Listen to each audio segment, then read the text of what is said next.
Assalamu alaikum, welcome to Ahlulbayt Live on Ahlulbayt TV on Saturday night with myself, Rebecca Masterton, and my guest is Haji Arif Chandoo. And tonight we're going to be remembering the life of the 9th Imam, Imam Jawad alayhi salam, and we are remembering the date of his martyrdom. As we know, the Imams of Ahlulbayt alayhim salam, apart from Imam Hussein alayhi salam and the Imam of our time, may Allah hasten his reappearance, have all undergone martyrdom at the hands of the authorities under which they lived.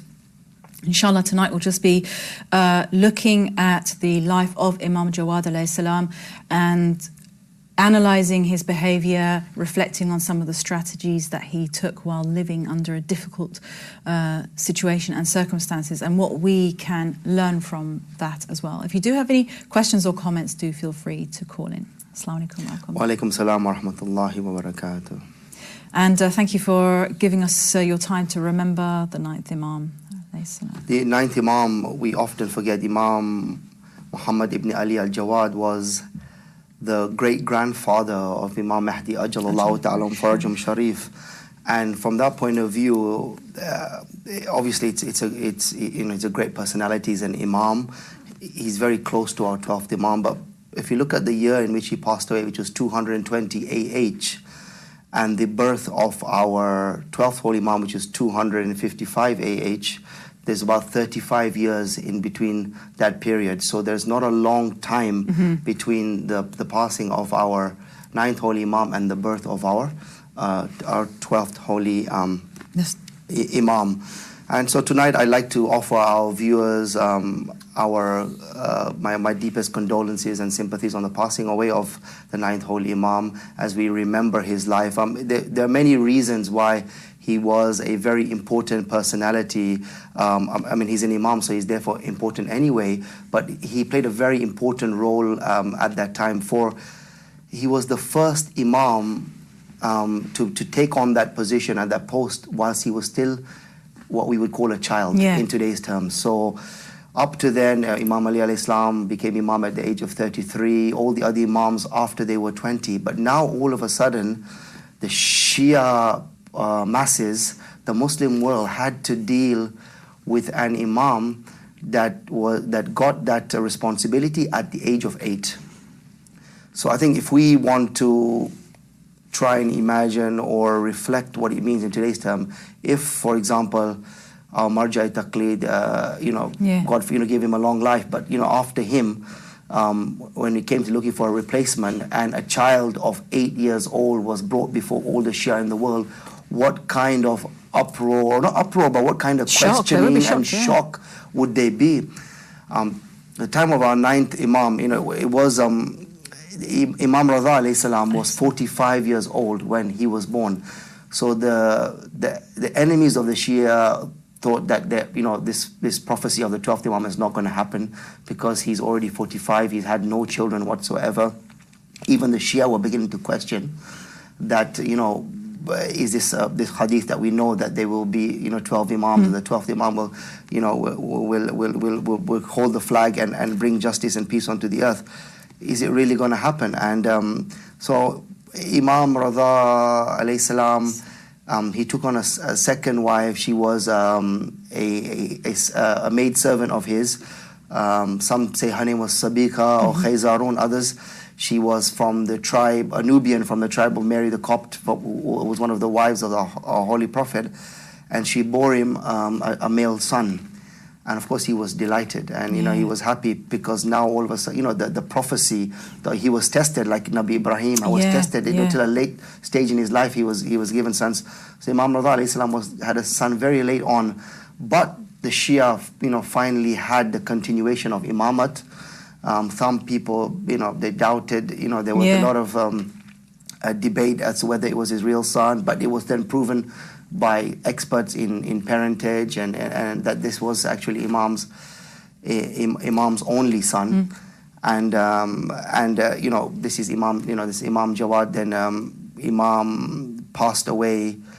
Imam Rada passed away when Imam Jawad was 7, and by 80 he was the Imam of the time. And what's interesting is we have Radawi Shias, but they should actually be known as Taqawi Shias because Imam Raza only had one son, which was Imam Taqi, and from there obviously all of the lineage spread. He had 6 children. But today, we don't have Taqawi Shia, it's not known with all of Radha Shia. Yeah. Of course, it still be traced back to the 8th Imam. But it's interesting to know that, it was unique, the 8th Imam, in that he had only one son. It's interesting to see as well, like you say, how Imam Reza alayhi salam was tested, and how people were, like you say, he was actually being mocked because he hadn't had a son up to now. And even when Imam Jawad alayhi salam was born, Imam Reza alayhi salam actually had to go through quite, there are some reports on this, he had to go through quite one would say humiliating paternity test. I think it was someone who was they brought in someone who could analyze people's faces for their features. And he had to be in disguise, and then they brought this person in to see whether he could tell whether the boy was related to the father. And yeah, you're absolutely right. But also, I mean, you're right. It's for many of us, if that happened, it would feel like a humiliating experience. Yeah. But these were, Imams were there to fulfill, Allah's prophecy on earth, and they had to accept, humbly. The people were much worse who did much worse things than that, and they had to undergo a lot. But just thinking about it, it feels like if it happened to us, it would be quite a humiliating experience. But this was a sad reality of what the Imams had to go through at the time. But it was firmly established, which was important, that Imam Jawad was the son of Imam Reza alayhi salam. And that in itself then posed a new challenge, because now, as we said, we have an 8-year-old. We had scholars, and people of great prominence. Imam Musa al-Kadhim also had other sons, which wanted to become imam, and one or two of them tried that, and we'll discuss that in what happened then a bit later. But we had this this big uproar or shock with and what happened actually was that delegations after delegations of Shia and non-Shia, and by this stage all of North Africa, East Africa, Iran, Syria, Jordan, even near the shores of Europe, Turkey, had all become Islamic.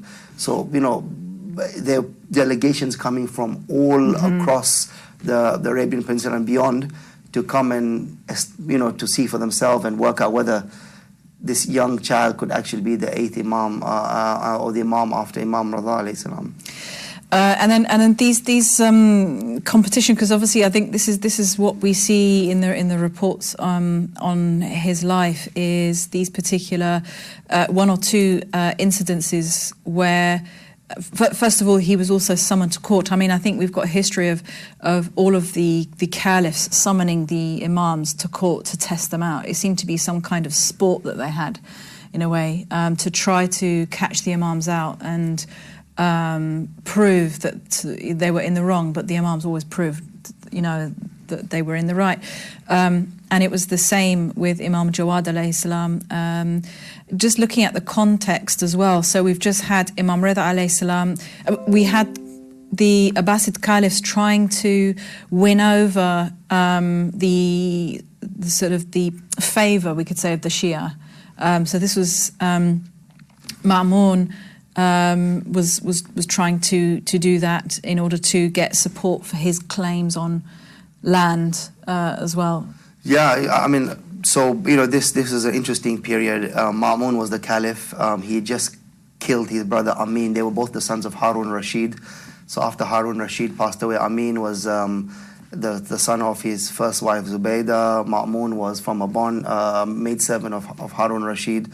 So he was second in line. But when Amin took the throne, he wanted his brother, his half-brother, really out of the... he wanted his own son rather than his half-brother take over. So he had tore up all the wills that his father had left, and a big battle ensued between these two brothers. Ma'mun was then victorious. Amin was killed. This was happening at the time of Imam Reza alayhi salam. So there was a big turmoil, a lot of bloodshed, and Ma'mun had to try and win favor. He had upset a lot of Abbasids because he killed his brother, which was from a pure Abbasid tribe, because Amin's mother was an Abbasid as well, whereas Mamun's mother was a slave, a maidservant. So, his brother was always seen more favorably. So he had to deal with the turmoil amongst the Abbasids. He needed friends, and he was based in Iran, where there was a lot of Shia at the time. So he wanted to win over the Shia. So there was a lot happening. But when you go back to when we talk about the claims of the testing and how we'll come into how Mamun had to, his relationship with Imam Jawad alayhi salam. How do you test an 8-year-old boy? Now, if it's an elderly person, it's much more straightforward in the way you interact with them and the way you deal with them. But when you have an 8-year-old child, or in case Imam was very mature, but we refer to him as a child because that's what an 8-year-old is today. It's a little bit more complicated. So historians say they divide many tests. So one of the tests that they had was that some of the prominent scholars at the time were companions of his father, and they had asked many questions to his father, Imam Rida alayhi salam. And they said, let us repeat the same questions and see the responses that Imam Jawad would give. Are they identical to his father? In which case we know that he has the knowledge, and they weren't simple questions, they were quite complicated questions. Or does he answer differently?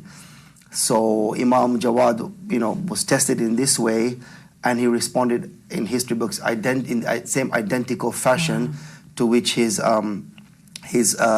father responded, to an extent that once there was a gathering in Medina in which just after his father had passed away, and all the prominent Shia ulama gathered at the family home, and his uncle was there, and his uncle welcomed them, and someone presented his uncle as the imam. And so obviously the Shia ulama at the time, it hadn't been declared openly who was the imam. I mean, Imam Rida did mention it, will come over some hadith, but to certain companions. It wasn't the days of Twitter and Facebook where you just post something today. Imam Rida could have posted it and says, after me, it's my son Jawad. He mentioned it in Khorasan to some of his companions, but now we're talking in Medina. News of his passing in Iran happened. The Shia were like, what's happening? So they went to see Imam Musa Kazim's other son, Imam Jawad's uncle. And they came with questions to him, and, difficult and strange questions. But one of the questions was, and it's funny, but people's minds think like they said, what is the punishment for a man that has intercourse with an animal? I mean, God knows what was, but this was a question that was asked. It's a type of vulgarity that we have absolutely. in today's society. They asked him this question, and he responded by saying that he should be. He gave an answer that was incorrect. He should be whipped and then killed or something like that. And the scholars who had asked this question to Imam Rida realized that this answer was totally against the Quran. Right. So they became a bit suspect. So they asked him again, what happens if somebody divorces or says the divorce to his wife as many times as the number of stars in the sky? And the uncle came back, he's divorced by the star of the Gemini, some really weird answer. And again said, look, what has the Gemini star got to do with the divorce? So they began to doubt Imam Jawad's uncle. So at that point Imam Jawad came in, and he was a young boy, and he sat down, people showed him the respect, and they asked him the very same questions, and he answered according to the Quran, and the exact same answers to what his father had given. And then he rebuked his uncle and said, look, do not give fatwas or rulings if you do not know. And uncle said, but I've heard your father, my brother, say that the one who is, that the punishment for this crime of having intercourse with the animal is to be killed and so forth.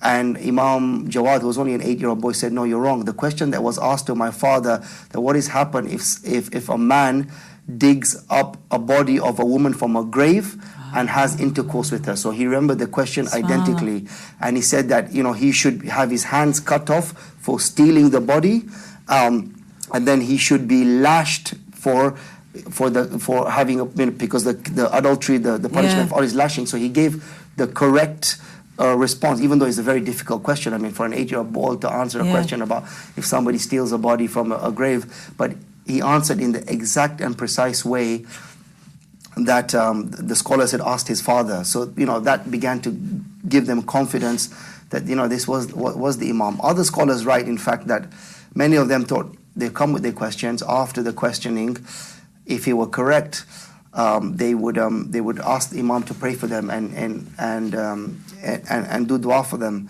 And some scholars who attended, because there were so many questions, never got a chance to answer their questions or present their hajat. And one scholar says that Imam, when I was leaving, said to me, the wish Allah has will grant you a son, and you should name him Abdullah. I forget what the name was, but as an example, Abdullah. And that was the exact desire or wish that the scholar had to ask Imam at the end. So it was small incidents like this that began to give confidence amongst the ulama at that time, the scholars, that Imam Jawad was indeed at the age of 8 was the Imam. It says in some books, it says Kulaini writes in his book Al-Kafi that the Mutawalli of the Kaaba questioned Imam for nearly a week, on a one-to-one questioning, just to be confident that he had the caliber of being of the Imam of the Shia. In history book, it said also throughout his life he may have had 30,000 questions posed to him. And so, it was in many ways, and we'll discuss it in more detail later, that although Imam was 8 years old at the time, Imam, when he was born, Imam Razad said this was the greatest honor or great honor for the Shia. It was showing to the world that this position of Imamat is not dependent on age. It is an appointment from Allah subhanahu wa ta'ala, in which He gives the knowledge, the divine knowledge. And that could be even to an 8-year-old child. Imam, when they questioned him in Khurasan, when they was asked, he said, "Oh Imam Raza, you've come to Khurasan." They were getting nervous about Mamun's interactions with Imam. What if you die tomorrow? Who will be the Imam after you?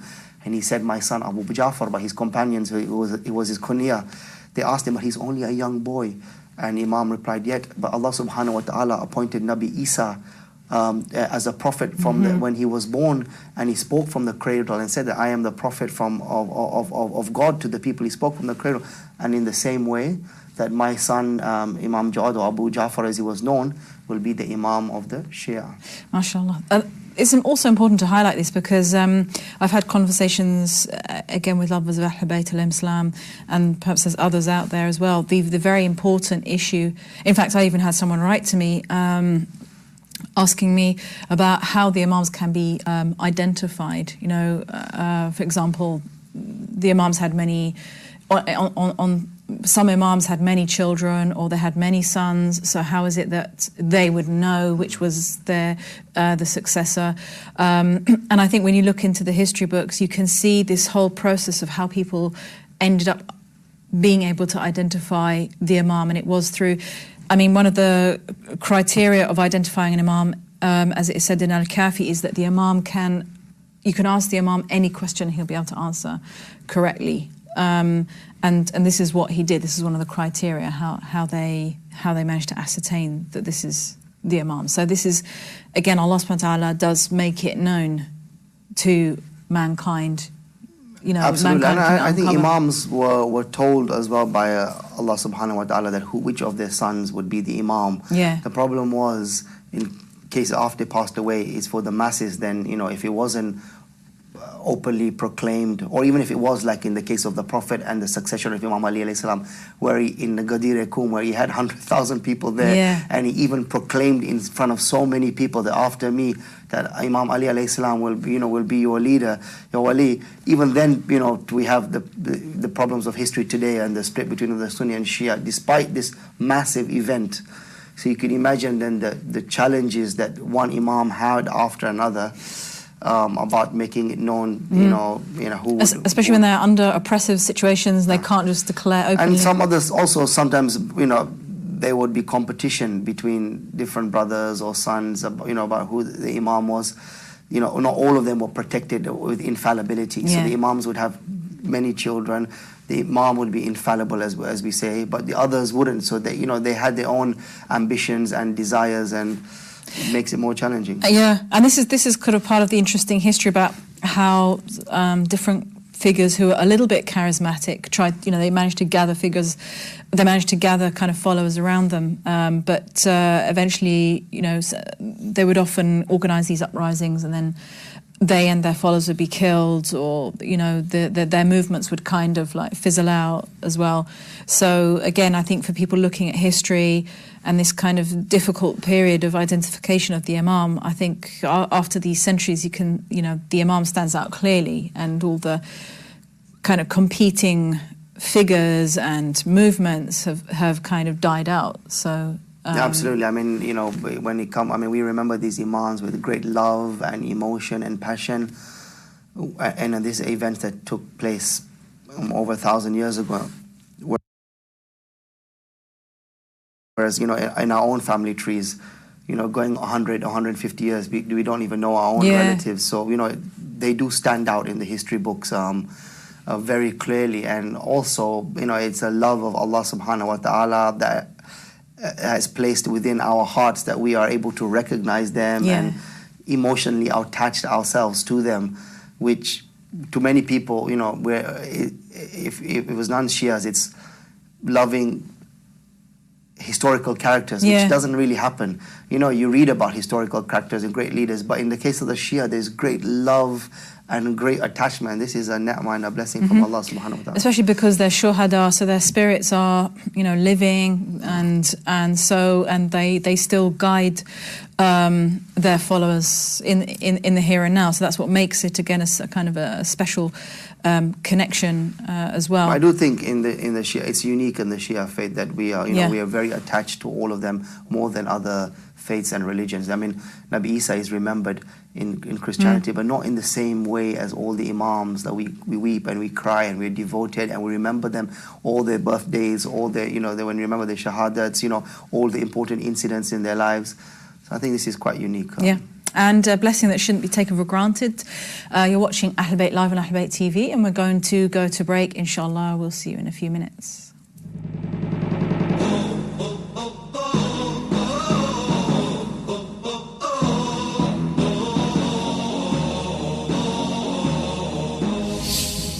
Assalamu alaikum, welcome back to Ahlulbayt Live on Ahlulbayt TV, where we are remembering the life of the 9th Imam, Imam Jawad alayhi salam. And we were just talking about the context in which he was living, the political context in which he was living as well. So again, the Imams and their followers were living under the Abbasid Caliphate. It looks quite interesting in terms of, because this is another thing with the history books, when you read the histories of Islam, even by kind of Western scholars, they don't, if you come up to the caliphate of the Abbasid Caliphate, they don't really mention the Imams. They talk about the architecture that they built and the scholars they brought in and how they expanded the empire. So Ma'mun was like that. It says apparently he was one of the most learned of the Abbasid caliphs, and so at the time he was bringing in a lot of scholars and trying to promote civilization, but there was this whole... it's very interesting. Obviously, this is after the period of Imam Baqir and Imam Sadiq alayhi salam. So, the Muslim empire had expanded. People from different nations and countries were bringing their own knowledge and concepts and ideas. And then, we had the Harun Rashid, the caliph. He had his own ideas, but his son Amin, who took over after him, was illiterate apparently. Okay. So he was uneducated. So although he despised scholars, but nevertheless they couldn't stop this movement of questioning and searching. Jabir ibn Khayyan was around at that time. There was a big movement.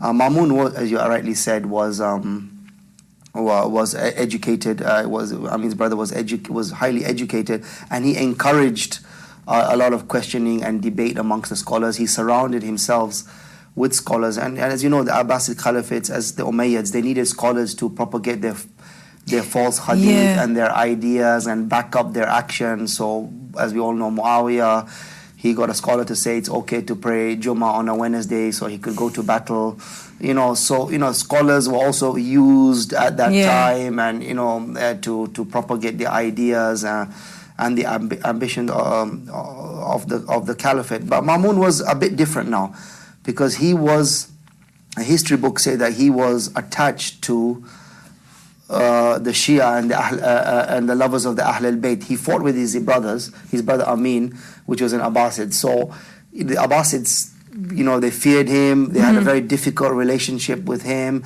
He was befriending the Alawis, the Shias.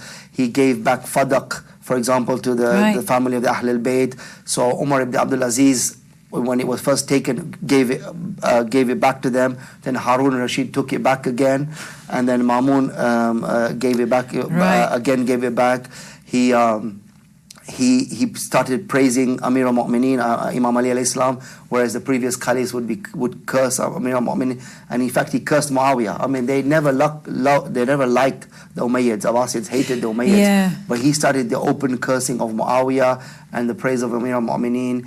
He made Imam Rida alayhi salam the heir apparent. Now we'll look at, in the third part of the program, we'll look at some of the reasons maybe why he did that. But now he took an imam, and he gave him the most important, after his own position, the most important position in the Muslim empire. And then with the case of Imam Jawad, he actually wanted, or he married his daughter Fadl to Imam Jawad at a young age. And maybe we look at why that happened, some of the reasons. But before we go there was we look at one of the incidents which I didn't get to complete in the previous section, about Imam Jawad, as you call him, the generous one. Why he had the title of Imam Jawad. When Imam Rida alayhi salam was in Khurasan, he used to have many visitors from Medina come and visit him, and they would give him news of his son, what was happening in Medina. And so he would regularly write letters back to Medina and to his son Imam Jawad. But a lot of these letters are preserved.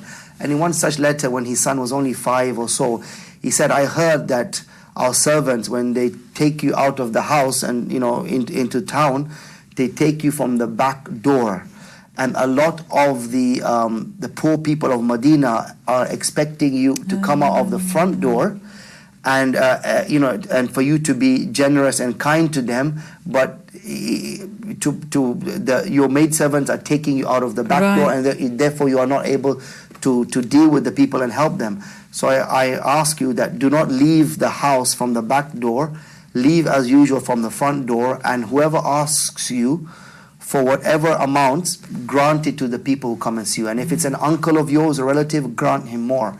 And if it's an aunt, do not refuse anybody anything." And I think this was teaching Imam Jawad at a young age, the age of 5, the importance of generosity.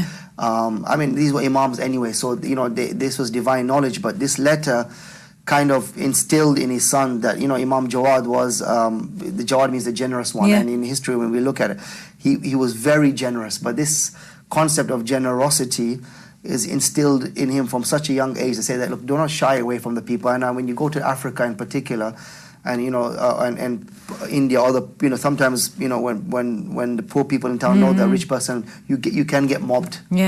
And people say why, some people say don't give them any money because you're just encouraging the behavior.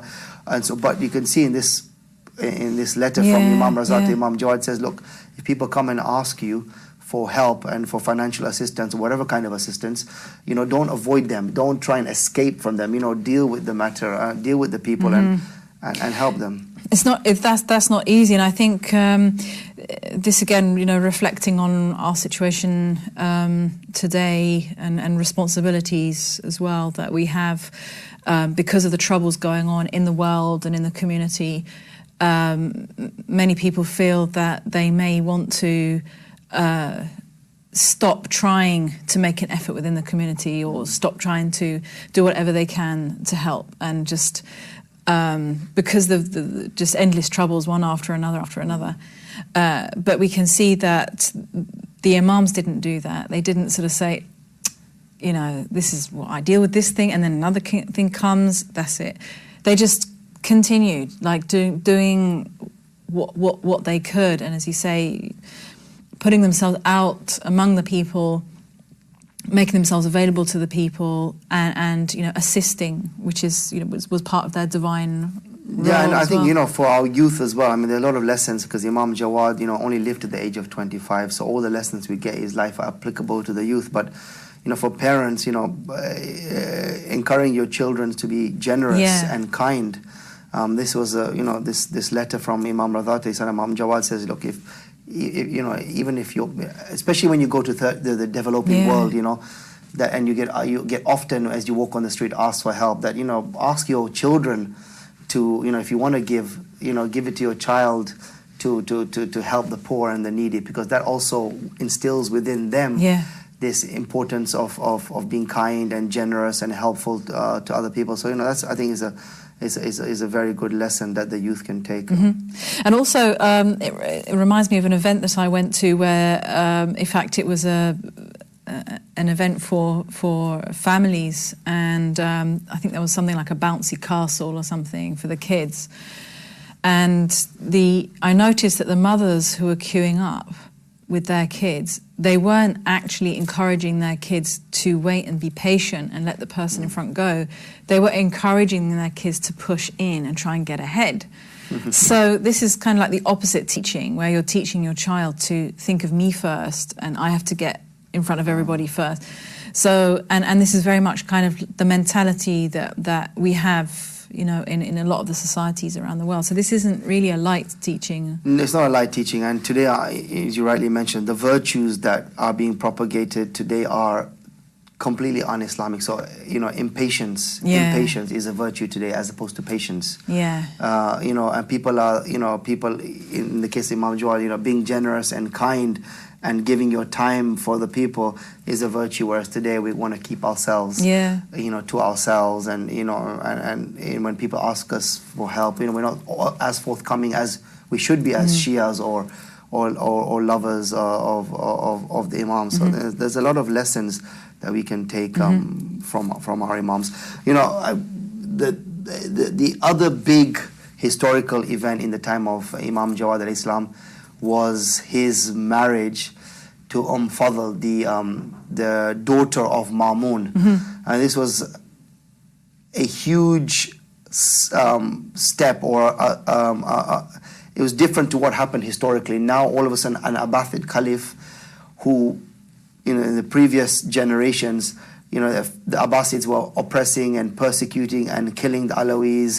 All of a sudden now, you have an Abbasid Caliph, Mamun Rashid, who wants to have his daughter married to Imam Jawad. And, you know, there's an interesting incident about how the admiration for Mamun and grew for Imam Jawad. He said that once that Mamun was going on a hunting expedition with his servants and his entourage, and as their carriage and horses were going down the road, all the children began to run from the street, and one young boy remained, and Mamun was intrigued to say, everybody else feared me and my soldiers, but this young boy remained. So he asked his carriage to stop. He rolled down his window, or he came out of his carriage, and he asked the young man, everybody else ran out of fear for me, why did you remain? And so the young man said, why should I be fearful? I did not commit any wrong, nor was I blocking your path. So Mahmud was impressed by the answer of this young boy, and he asked him, who are you? And he said, I am Muhammad ibn Ali, I am Imam Jawad, the son of Imam Radha alayhi salam. So anyway, this was it was one of the early encounters between Ma'mun and Imam Jawad. And this memory is apparently stuck in the mind of Ma'mun. On his return, again, the carriage were returning back to the palace. Again, he saw the children run away, and again he saw this young man. And he said that whilst he was on this hunting expedition, he would take hawks, and they would hunt with big birds, and these hawks would catch fish in their beaks and bring it back. So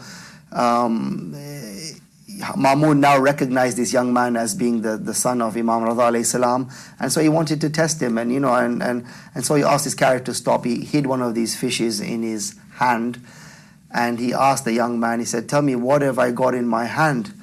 And Imam Jawad's response was that Allah subhanahu wa ta'ala created the earth and the sky and put the clouds between that, and that when the kings go hunting, they take their hawks with them, and these hawks descend from the clouds towards the ocean. They catch fishes with their beak, and then they bring those fishes to the kings. The kings then take the fishes in the palm of their hands, they conceal it within the palm of their hands, and then they come to the descendants of the Ahlulbayt and they ask them, what is hidden in my hand? So Mamun was well impressed by the response. I mean, obviously the young boy could not see the fish because he hid it well, but he was well impressed with the answer. And so it's the admiration of Mamun for this young man, his intelligence, his confidence, his expression that began to grow from an early age. This hadith we find in Bihar al-Anwar. Is there. It's often quoted, and there's no reason to doubt that this event happened. It is said after this occasion, Mamun asked Imam Jawad to come and stay next to his palace, and then it is he befriended him. He was able to witness himself the intelligence of the young boy, and he told Imam Jawad, I'd like you to marry my daughter Fadl. Mamun had a daughter, and he said, I want to marry you to my daughter. Now, up to then, the Abbasid caliphs tried to marry within their own community and circles. So the fact that Mamun had announced that now all of a sudden, an Alawi was going to marry an Abbasid, they were already upset that Mamun had appointed Imam Radha as his heir apparent. Now the son of Imam Radha Islam was going to marry the daughter of Mamun. All the Abbasids were extremely upset. And they were protesting against this marriage. They were, questioning the young man's intelligence. Why does he want to get married at such a young age? And Mamun kept telling them, this is a brilliant child. He's the most intelligent of all the scholars. And of course, at that time, not many people had experience with Imam who had a chance to meet him. And so they questioned Mamun's leadership, his authority, this was the Caliph trying to marry his daughter to a young child in a young age who was an Alawi, what is all going on? So Mamun, he was engaged in this debate and arguments with his family members, and so he decided to hold a grand ceremony or a debate, because now this taunting and this questioning had reached a massive scale. So it is said that he invited 900 dignitaries and scholars from across the Muslim empire, not just from Baghdad or from Iran or from, it was all over the Muslim world. It was scholars, ambassadors, dignitaries. On one night he gathered them, and the Abbasids in particular, his relatives, in his palace, and he invited Imam Jawad, who was a boy of 10 or 12 at that time, and he said to his relatives, the Abbasids, this is an opportunity for you to, if you doubt what I'm saying to you about this young man's intelligence, that he's the most learned of all Muslims from the Ahlulbayt of the Prophet, then this is your chance to question him. So this was like, this was not an ordinary event. This was like, it was talked about across the Muslim world. It was built up as a huge event. Now, there was a young boy of 9 and, top scholars from around the Muslim world. And the Abbasids chose Yahya bin Akhtam, which was the Chief Justice at the time, to question this young man. So they were all gathered in the palace of Ma'mun, and Yahya asked Ma'mun, may I begin the questioning? And Imam said, why don't you ask the Imam himself? So he said, Imam, may I ask you a question? Imam said, ask whatever you wish. So Yahya and the Abbasids thought, what kind of question can we ask a young boy that will stump him, that will expose his limited knowledge? So they thought to themselves, he might know about Salah and other things, but something he might not know about is Hajj, because he's such a young boy. So Yahya said, they agreed on the question together. He says, what is the kafara of somebody who goes hunting whilst in ihram? So Imam, with respect to the one who was questioning, said to him in front of all the dignitaries, your question is incomplete and vague. So Yahya was stumbled. He says, what do you mean? He says, he carried on. He says, tell me, was the person wearing the ihram of Hajj or Umrah? You have to set the criteria before I can tell you what the kafara for somebody who goes hunting whilst in ihram. Did he do it in the night or in the daytime? Was he in the sanctified area of the Kaaba, or was he outside? Did he kill a bird, or was it a larger animal? Did he repent for what he did, or did he not repent? Was this the first time that he did it, or did he repeat it? When he asked all these questions, you know, the amazement of the crowd and Yahya's embarrassment began to grow, that even Imam hadn't even answered the question, but just trying to get the specifics of the question they asked, Yahya was taken aback, and people could, you know, appreciate the knowledge of this young man. Now, many people, I mean, I just as a side point here, is that, you know, people ask, why did Imam agree to marry, or, you know, why was Imam close to Ma'mun? But if you think about it, you know, this event and other events that took place, Ma'mun, although we'll look at his objectives, maybe why he wanted to marry Imam to his daughter, Imam had a platform to propagate Imamat and Shiaism that nothing else could have given him. So now the entire Muslim world, the top dignitaries, were gathered in the court of Ma'mun and could witness the intelligence, the knowledge, the character, the infallibility of Imamat and the ninth holy Imam, of the belief in Shiaism. I mean, I personally believe that this was, you know, an amazing platform that Imam had, even at the 9th age, which he took, you know, full opportunity of, to show the world that this is, you know, someone from the family of the Prophet that is designated by Allah as Imam. This is the difference between them in their knowledge, in their character, in all aspects of their life compared to normal human beings. And this was witnessed by everybody at that time. I mean, also, it seems that because there seemed to have been different sort of shades and degrees of loving Ahlulbayt alayhim salam, or, you know, loving the Imams. So it seems that although Ma'mun, and actually we also see some of the oppressors or the caliphs of the time becoming quite captivated by the knowledge of the Imams, and they actually do acknowledge, you people have a special type of knowledge.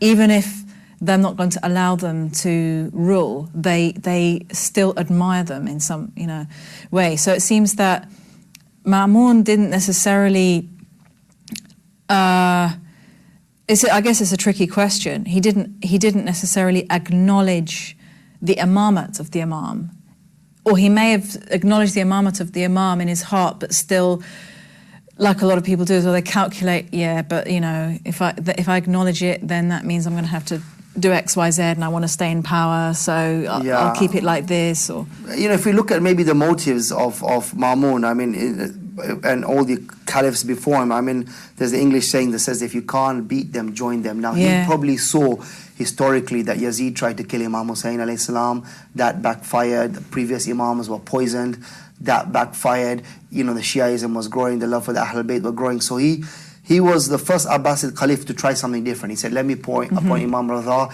as my heir apparent. Now, at that time, there was a big uprising. There was an uprising from the Shia, a big uprising, because he had just fought with the Abbasids. He had just killed his brother. There was a lot of bloodshed. The Shia were then trying to take advantage to depose him. And he was thinking very politically and strategically.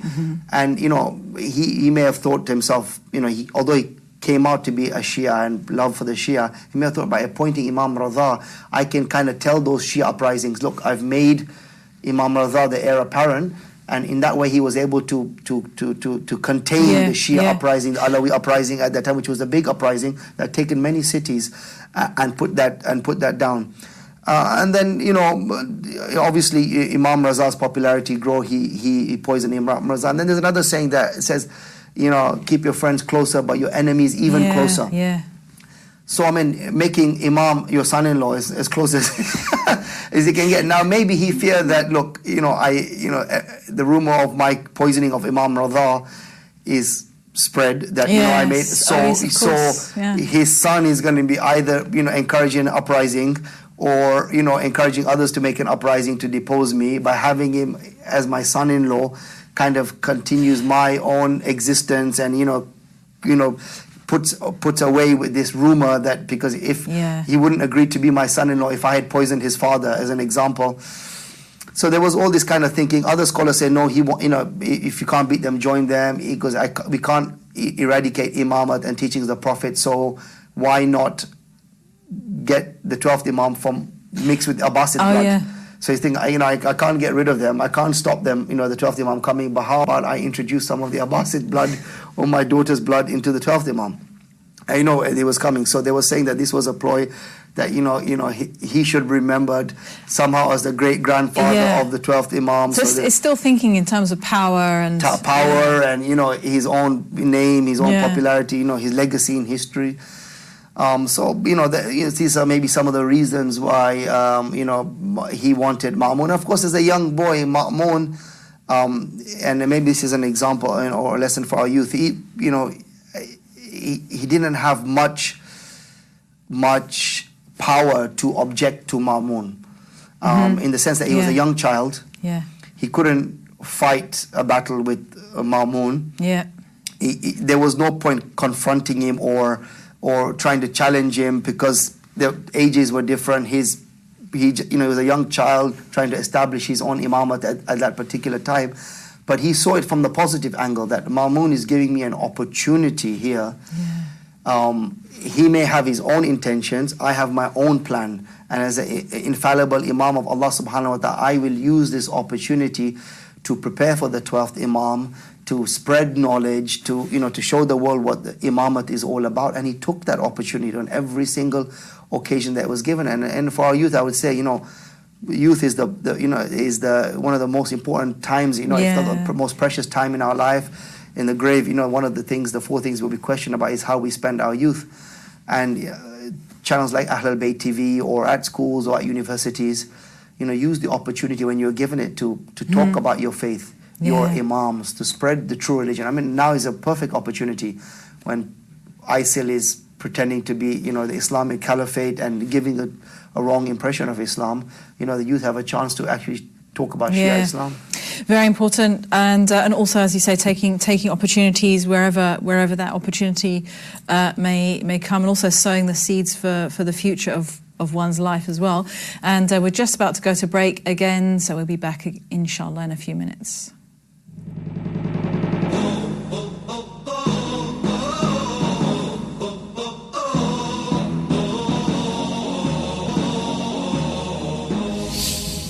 Assalamu alaikum, welcome back to Ahlulbayt Live on Ahlulbayt TV, where we're talking about the life of Imam Jawad alayhi salam. And we were just talking about, again, his particular circumstances where Ma'mun, the Caliph of the time, Abbasid Caliph of the time, genuinely seems to have admired the Imam for his knowledge, and was trying to again court favour with the Alawis and the lovers of Ahlulbayt al-Islam, the Shia, but at the same time he still had his strategic reasons for trying to bring the Imams of Ahlulbayt al-Islam close to his family. And we were just going to, again, you were going to recall one more incident at the court, and we're going to reflect on... Yeah, I think before the break we were saying that, our youth should, take the opportunity when they're given it to proclaim their faith. Yeah. They shouldn't shy away with it, even if they're, they shouldn't be nervous or, feel that the responsibility is somebody else's responsibility. Today there's a lot of negativity about Islam or the wrong impressions, the wrong idea of Islam being floated, what we're about, given the problems that are in the Middle East at the moment with ISIL. And I think, Ahlulbayt TV is an opportunity. If people are invited to come be on the program, take that opportunity, because it's about proclaiming your faith. And this is, I believe, why Imam Jawad associated himself with Ma'mun, because he saw himself with being given a platform or an opportunity to spread true Shia faith, and he took it with both arms.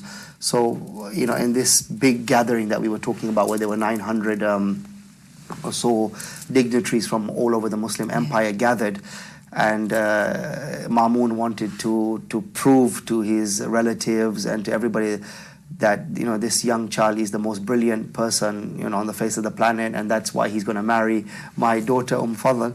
He arranged this big debate with Yahya bin Akhtam, and we saw that Yahya asked the first question about what is the punishment of someone who goes hunting whilst in ihram.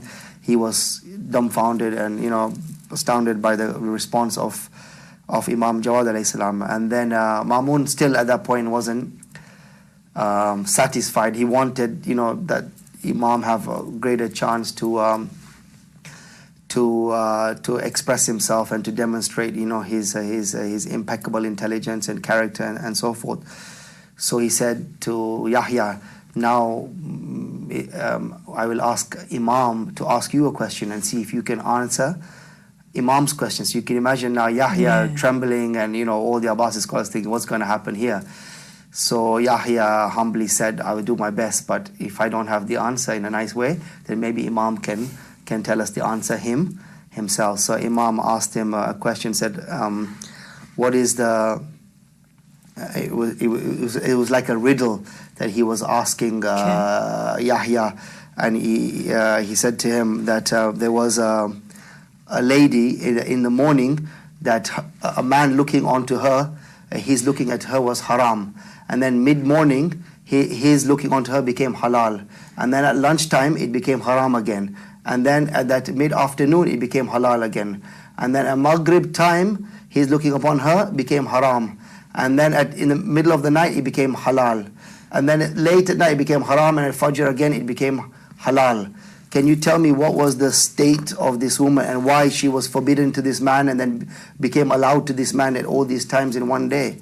So you could imagine, I mean, when I read it, I was also, obviously, anybody reading this kind of question from a young man asking a Chief Justice, obviously he had no answer for this. Nobody had the answer for that question. Even Ma'mun himself was amazed at the question that was asked. So Yahya said, I don't know. He admitted defeat and asked Imam Jawad to respond. And he said that this lady, she was slave of another man in the morning. So this man looking upon her, desiring her lustfully, was haram upon him in the morning. But then in the mid-morning, he bought this woman from that other man, so he became her slave. So now she became allowed to him. Because at lunchtime, he freed her. So she was haram to him. And then in the mid-afternoon, he married her, so she was now halal to him. And then at Maghrib time, he gave her that divorce that is known as zihar, where they say that, you know, you are like the back of my mother. Oh, right, yeah. It's not a full divorce, but this is a divorce that used to take place in the days of before the Prophet came. So she became haram to him. And then later at night, he repented for that, so she became halal to him. And then just before Fajr, he gave her the first pronouncement of talaq or divorce. She became haram. And at Fajr time, he repented that, and she became halal to him. And he gave her this response of this particular question. So you can imagine now, all the dignitaries, the scholars were like, this kid has super intelligence. He's not a normal kid that can, you know, ask a question like this and come with an answer like this. So in this very function, it is said that Ma'mun married Imam Jawad to his daughter Fadl in front of all these 900 dignitaries, because everybody could see the brilliance of this young man. And the marriage khutbah, apparently, that we recite until today and across the Middle East, when we get married, was recited by Imam Jawad. It was his khutbah that he recited himself and is practiced today. So, you know, he at that point became the son-in-law of Ma'mun. And you know, the Muslim empire and their dignitaries could see the brilliance of Imam. But this marriage wasn't a happy marriage, unfortunately. Obviously, we talked about one of Ma'mun's aims was maybe that he wanted the 12th Imam to be, you know, mixed up with his. But Fadl could not conceive a child from Imam Jawad. It's interesting how Allah, you know, people again try to plot and plan, but Allah has his own plan. Ma'mun wanted Imam Jawad alayhi salam to stay in his palace. He tempted him with all kinds of... Ma'mun wanted a son-in-law to be like him, you know, to be like to him. He opulent, luxurious lifestyle, you know, enjoyed women and alcohol and lavish parties. But this was an Imam of Allah subhanahu wa ta'ala. He'd married the daughter of the Caliph, but he could not adopt the lifestyle of the Caliph. Fadl was used to this lifestyle of luxury. Ma'mun maybe thought, some scholars say that, you know, because the young Imam was young, he could mold him in his own ways. But, you know, for an Imam to adopt that lifestyle is not characteristic or part of the etiquette of imamat. You know, imams, they can refrain, they have to refrain from haram. We know they don't perform. But even things that are mubah or disliked, you know, they can't even go down that path. So it was a very difficult and awkward situation. So he moved out of the palace of Ma'mun. He took a simple house. He had Fadl now not living with him, away from the palace and the luxuries that she was enjoying. Ma'mun gave him a salary of 1 million dinars at that time, and 1 dinar apparently was the value of 1 sheep, but he would give all that money away in charities. Hence, he's not that quality that his father put him in. It gave him when he was a child, that gave him that title, the generous Al Jawad. You know, he was known for this because all the wealth that Ma'mun would give him, he would give away to the poor and the needy. So they couldn't bear a child, so the relationship was a very difficult and tense. So Imam Jawad also knew his responsibilities. He got married to a second wife, one of the descendants of Ammar Yasir. And again, this is how Allah plans that, one of the companions of Amir al-Mu'mineen, his love, his devotion, that, that barakah from that family one day, would join with with Imamat. And, he had Ali Hadi, the 10th Imam from this particular wife. And of course, Fadl was jealous at that point. Her relationship was a very tense and difficult one with Imam Jawad, such to the point that when she learned that she had a child with that Imam Jawad had a child with his second wife, she was so jealous and so upset that she told her father Ma'mun. He said that Ma'mun, when he found out about this, was drunk at the time. So he in anger, he left his palace with his soldiers. He went to the house of Imam Jawad, and apparently he struck him with a spear and believed that he killed him. And everybody thought that he died. The next day, Fadl came. She saw Imam Jawad all well and upset, and so they was astounded, surprised. So she called her father. She said, "Look, he's not dead. He's alive." He was too surprised. So he said, "Imam, last night I was drunk. I was out of my senses. I struck you with a spear. I thought you died. What happened?" So Imam at that point introduced what we know today as the Hirze Jawad, that ring that we wear with the stars on our finger. It goes back to the time of Imam Jawad. He said this was an amulet that I wore that night. It was with du'as from my mother, Bibi Fatima alayhi salam, who had written something that says that this protects us from all danger except the time of Malakul Maut, when your time is up. But it's there as a protection. I was wearing this, and when you struck me, it saved my life. So this concept of Hirze Jawad, this ring of protection and safety that the Shia wear till today, comes back from the time of Imam Jawad. So this is one attempt at the life of Imam Jawad when he was just a young man, that obviously this Hirz had saved him. And I mean, also just reflecting again on what we take from the life of the Imam, I think what characterizes as well, how the Imams of Ahlulbayt alayhim salam stand out from other people who were contesting for imamat is precisely their simple life as well. That and yet the history reports are saying how he refused to be drawn into this kind of fancy lifestyle. He had just a simple house. It says that he had no guards, he had no restrictions on people meeting him, no visiting times, and that indeed Fadl was very discontented with this type of life. She wasn't happy with it, so it wasn't just that he had married and born a child with someone else, but also I guess she felt, well, on top of the fact that I'm married to a man who isn't interested in this world, that's right. There's this as well. So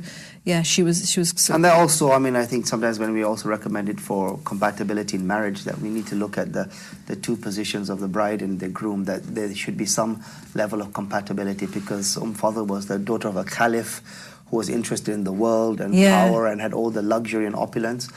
And Imam, who was obviously very aware of his responsibility of imamat in the way he should, his character, his ethic, his morality, his lifestyle, were opposite. But he was forced. There was no question that he would, that he wasn't aware that there was going to be an incompatibility. But Ma'mun did not give him that chance to say no. And so, he obviously he dealt with his wife in an appropriate way, but he could not, give up his responsibility of imamat, which came first. and and it says that Mamun tried to, at one point he had to, he tried to show the infallibility of the Imam, tried to tempt him away from his religious duty. He said that once he had 200 of the prettiest women from Baghdad come with jewels and pearls and, dressed really scantily, come before Imam, but Imam never even raised his head or opened his eyes to see them.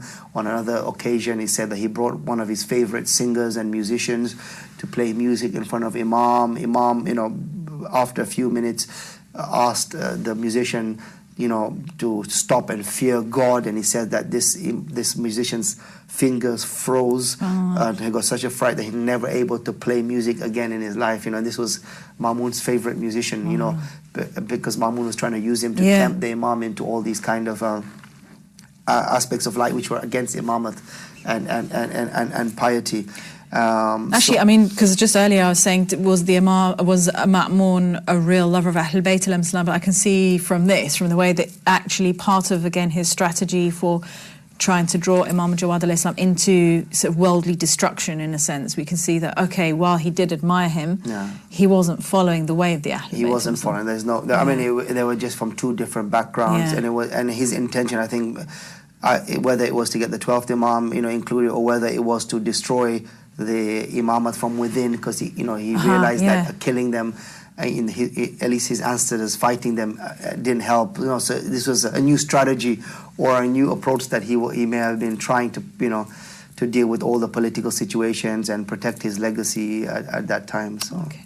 Thank you. And we've just got about 10 minutes till we have to end. So I don't know if you want a concluding point before going into... I think, Imam had a very short life, out of 25 years, but, and the people tend to question his actions and why he associated himself very closely with Mamun. But for me, when I read his history and prepared for this particular show, it stood out to me that this was an Imam who had no choice in associating with Mamun, but saw an opportunity of a platform to spread Shia faith. And in particular, we haven't had much time, but to prepare for the coming of the 12th Imam. So he was the Imam that came up with the saying that even if there is one day left on this earth, that Allah subhanahu wa ta'ala will stretch that day until the Qaim will reappear. He'll be the third from my progeny who will bring peace and justice in this world, just as it was filled with injustice and oppression. This famous saying that we keep repeating is from Imam Jawad. So while he was given that platform, he prepared for the coming of the Imam. He appointed deputies across the Muslim world. He taught them to give teachings and hukum themselves. He gathered the process of collecting khums and funds and the distribution of khums and funds. So even though he was a very young Imam, he put in place the structure. He began to put in place the structure and the thinking and for the coming of his, because after him, Imam Hadi was even younger than him when he became Imam. So he knew that the times would become harder and harder, and he put in place this system that that led up to the coming of the 12th Imam. It's very unfortunate. He died in the year 20AH after Ma'mun had died. Ma'mun passed away. Mu'tasim, his youngest brother, came in from a different wife of Harun Rashid. He was again an illiterate, hated Ma'mun, despised Imam. He was one of those who was against the marriage of Fadl to Imam. Fadl was now very upset with Imam. The relationship had deteriorated, and so she conspired with Mu'tasim, her uncle, to try and get rid of the Imam. His popularity, his credibility, he was the prime of his youth. He'd shown himself to be far superior to all the scholars in Mu'tasim's. So they whispered and said, "Oh, Mu'tasim, by having Imam within your court around here, you're actually jeopardizing your own position. He is more worthy of your post than you are." And they poisoned his mind with these thoughts. His niece also was upset, so they conspired with the jealous scholars, himself and his niece, to poison Imam Jawad. And he said that Fadl, the wife of Imam, was the one who would be the one to administer the poison. He said they got some of the most powerful poison that was available at that time. And in the 29th of Dhul Qadr, which is when we remember his in the year 20AH, maybe a few days before, that she put some of this poison into his water. He drank that water. He realized that he had been poisoned, and it was such a painful poison that he said that for some say 3 days, some say more days, that his body began to shiver, to change color, that, you know, he began at some point to vomit out his intestines and, you know, his organs of his body, until Allah subhanahu wa ta'ala took his soul from this world. And I said to Imam Jawad alayhi salam that, you know, indeed, you know, you suffered a painful death, but you were given you had a royal funeral after you passed away, that, you know, that what Qasim arranged a funeral for you, but your grand uncle Imam Hassan alayhi salam was also poisoned by his wife Jawda. That, you know, Imam Hassan says that, you know, during my life I was given so much, you know, so many attempts on poisoning my life were there. I thwarted all of them, but the poison that my wife Jawda gave me was so harsh, so painful, that I have suffered, and Imam Hassan's suffering of that poison was very bad, that after he passed away, he didn't get the funeral that Imam Jawad get. For as we know that when they tried to bury Imam Hassan alayhi salam's body next to his grandfather in Masterton Nabawi, the enemies of the Ahlulbayt, they began to fire arrows at the body of Imam Hassan, such that some of them struck his body, and of course Imam Hassan then had to be buried in Jannatul Baqi. Imam Jawad is buried next to his grandfather Imam Kazim alayhi salam in Kathmain, and that is where he rests today. Inna lillahi wa inna ilayhi raji'un. Thank you very much, Haji Arif Chandoo, for a very good account of the life of Imam Jawad alayhi salam, and of course reflecting on today's situation as well. We know that at this time in Iraq, many lovers of Ahlulbayt alayhim salam have gone to pay their respects to Imam Jawad alayhi salam, and this in itself is a way of taking a stand against the enemies of Ahlulbayt alayhim salam. And of course, we, bearing in mind what has happened with the life of Imam Jawad alayhi salam, we also send our condolences to all the families across the Muslim world who have had family members killed and assassinated recently owing to these violent events, and also commend the bravery of all those who are trying to resist the satanic forces of ISIS, or ISIL as it's called, and to commend the bravery of those as well who are coming out in Iraq and doing their ziyarah to the Imam, paying their respects to the Imam, taking a stand in spite of all the risks. So the legacy of Imams of Ahlulbayt alayhim salam is continuing down to this day, and of course acting as a point of inspiration for everyone across the world, in all the countries where they are under pressure, to act with courtesy and grace and intelligence and diplomacy, but never to give up on your principles. So I would only add that, you know, the caliphs at the time were always interested in their legacy, their power, their palaces. But none of their palaces are there today. Yeah. None of their castles are there today. None of their fortresses are there for anybody to see. Nobody knows where they're buried even. But the Imams of the Ahlul Bayt, who they tried to kill, who they tried to destroy, who they tried to erase their legacy, you know, no matter how many times any of these Imams, their shrines, their you know, were destroyed, but till today, you know, they stand, you know, prominently in the Middle East, and that pilgrims that, you know, are flocking, no matter how dangerous it is. I mean, we're just talking about Kathmain. Just a few days ago, there was a big bomb in Kathmain. 200 or more people had died. But it's not stopping the lovers of the Imams and the followers of Imams who are coming to pay their tributes, seeking the blessings, asking the Imam Kazim and Imam Jawad, known as Babul Murad, or the doors of Hajat. You know, the people come. There's so many accounts from scholars who've been to their shrines and got their hajat fulfilled there. And, you know, it's very interesting to see the history of these shrines. You know, Turks came, the Ottomans came, the Mughals came, some destroyed, some rebuilt, the Persians came, but it's still standing proudly in Kathmain today. And for all the Imams, that is the case.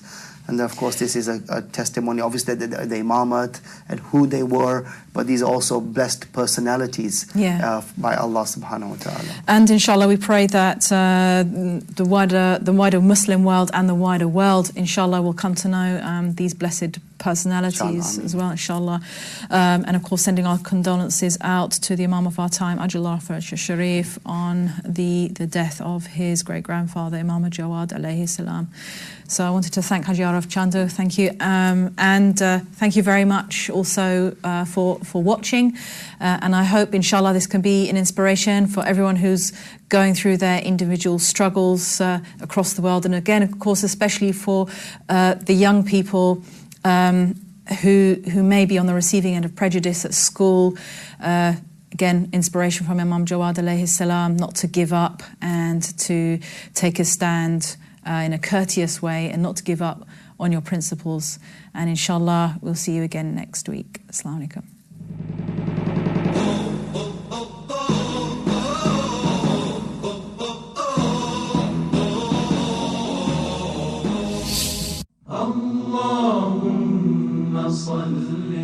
Ahlulbayt TV, the holy household for every household.